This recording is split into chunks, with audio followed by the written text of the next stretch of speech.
If you are a slave, I don't know, I got some photos. I don't know if you've seen it yet. Go to my PowerPoint. You are always worrying me. Go to my PowerPoint. If you don't find my PowerPoint, you'll be dismissed. Servanthood is very important. Now, don't worry about the photos. I will just describe, you will know. Now, do you know that environment can cause a change in the way we think? Do you know that? Do you know that blessings can cause a change in the way we think?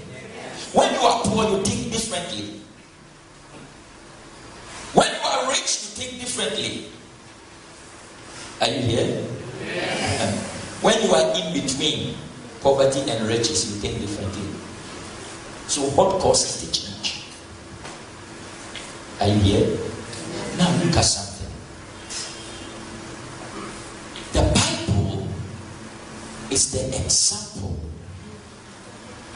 for all of us. Anything done outside the Bible in the church will lead into destruction.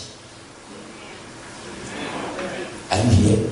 Yes. Now, why is it that the world has a lot of leaders, so many presidents, so many nations around the world, so many presidents around the world, big time leaders, but little change? What is the reason? So many thousands of churches around the world. In this country, so many thousands of churches, but few change. What is the reason? Are you here? It is spiritual leadership. Spiritual leadership and service put together. It is not leadership and service. It is spiritual leadership. That means the church is governed by spiritual principles, not physical principles. Leadership is not the end of servanthood. Rather, it is the beginning of greater servanthood. When you become a leader in your school, in your family, everywhere you find yourself, it is the beginning of greater servanthood. But what do we see to the world? When you become a leader in the standard of the world, you don't serve again, others serve you. You get it? That is the worldly standard of leadership. You command authority, you have power. So others serve you, don't serve. Others serve you. It is in the mind of the people or on paper that the leader serves. But in practicality, others are the ones serving you because you are high. But spiritual leadership is totally different.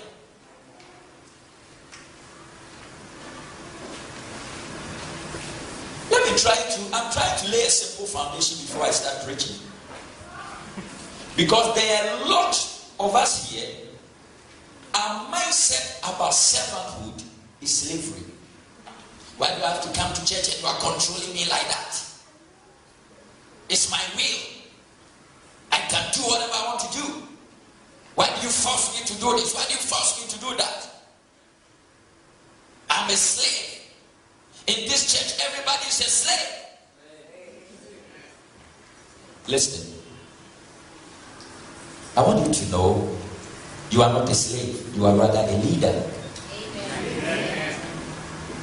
I said the worldly standard of leadership is the smaller serving the bigger.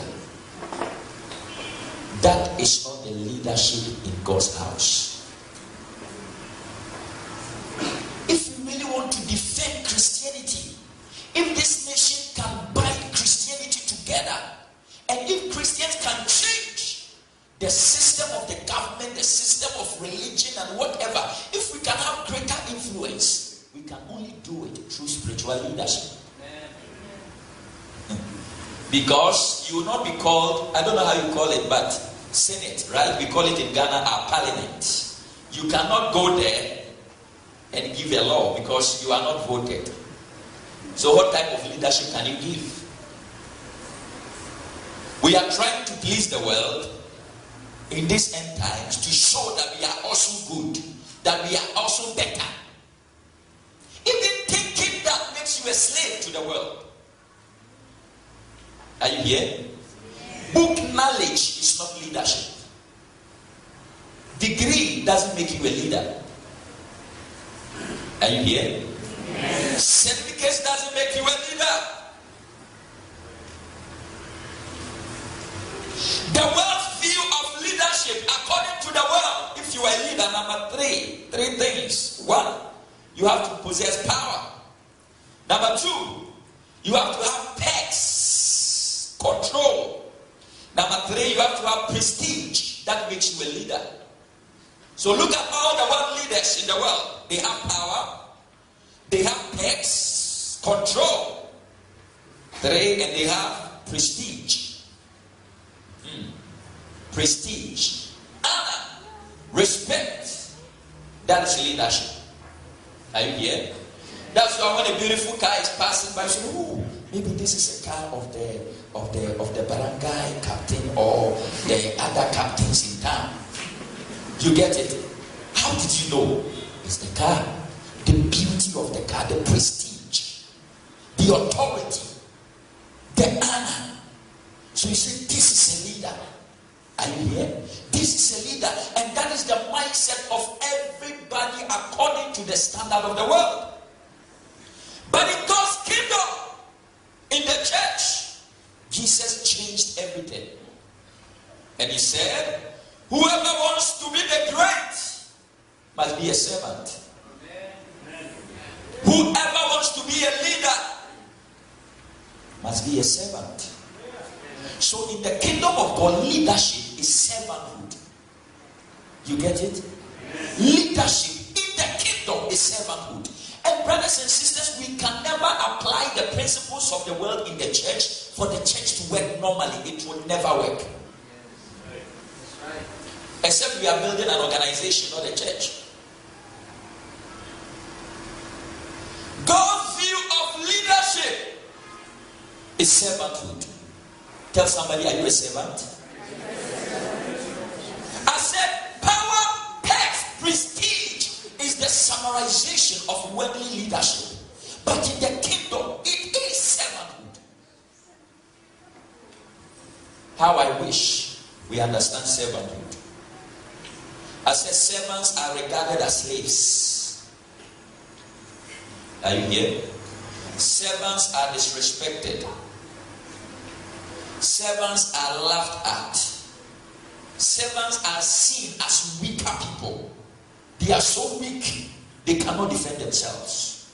But brothers and sisters, those people are the real leaders in the kingdom. Amen. I want to read something to you again. There is a man called J. Oswald Sandals. He said something. He says spiritual ends, that means spiritual success, spiritual ends can be achieved through spiritual men who employ spiritual methods.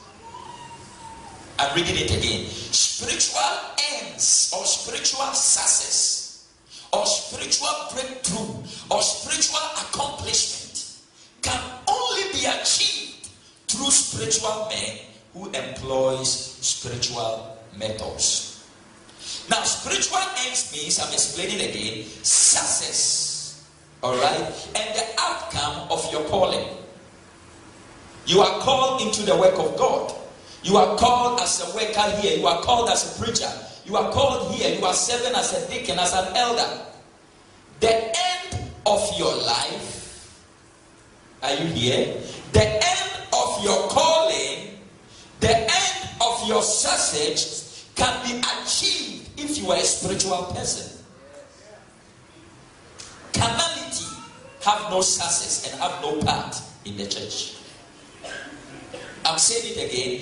In this end time, carnality, materialistic mentality doesn't have power, doesn't have a place in the church. So spiritual ends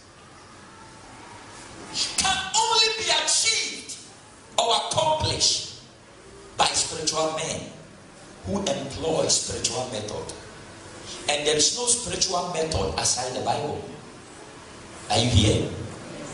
Now, he is trying to tell you that as a child of God, as long as you are in the kingdom, if you can have success in life, if you can have success in ministry, if you can have success in your family, you have to be a spiritual man.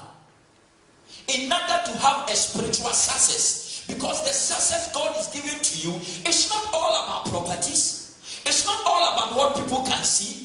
Those success that God is giving to you is according to God's standard, which is found in the scriptures. How can you contend for the faith? It is by spiritual method. If you are a spiritual man. Unspiritual Christians are always Christians who have nothing. They are empty Christians. Spiritual ends. The success of my life, the success of my ministry, the success of my family, it always depends on me if I'm a spiritual man.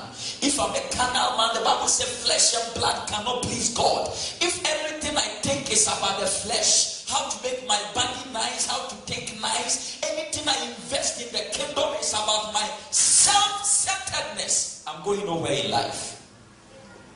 Do you know that a lot of churches in Europe, America today are